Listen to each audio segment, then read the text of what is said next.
Hey here is welcome back to the mini blog. আজকের mini ব্লগটা হলো how did I spend the whole day. প্রথমেই skin care করে নেওয়ার পর আমি পরে নিয়েছিলাম নেল পলিশ। তারপর খাওয়া দাওয়া কমপ্লিট করে নেওয়ার পর আমরা বসে গেছিলাম দইয়ের ঘোল বানাতে। আর দইয়ের ঘোলটা আমি বানিয়েছিলাম আর একটুখানি রিফ্রেশমেন্টের জন্য, কারণ প্রচুর গরম পড়েছে। সন্ধ্যেবেলার দিকে একটা বাচ্চা এসেছিল, খুব কিউট বাট খুব বদমাইশও ছিল, মণিমার কাছে পড়বার জন্য। তারপর পড়াটা কমপ্লিট করে নেওয়ার পর তারপর আমরা বেরিয়ে পড়েছিলাম।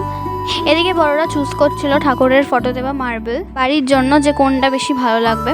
তো কেনা কমপ্লিট করে নেওয়ার পর তারপরে আমরা বেরিয়ে পড়েছিলাম। বাড়ির দিকে যাওয়ার সময় হঠাৎ করে দেখি যে আইসক্রিম, আর গরমকালে আইসক্রিম তো মাস্ট, কারণ শীতকালেও আমার আইসক্রিম খেতে খুবই ভালো লাগে। তারপরে আমরা 5 জন গল্প করতে করতে আনন্দের সাথে আইসক্রিম খেতে খেতে বাড়ির দিকে চলে যাচ্ছিলাম। তারপর বাড়িতে যাওয়ার সময় মিষ্টি কিনলাম। তারপরে এদিকে ওরা চা খাচ্ছিল, আমরা দুজনে বসেছিলাম নর্মালি, কারণ আমরা চা খাই না সেই কারণে। তো ওরা চা খাচ্ছিলো আর আমরা গল্প করছিলাম। তারপর বাড়িতে এসে আমরা লুডো খেলছিলাম, আর এইভাবে আমার সারাদিনটা কাটলো।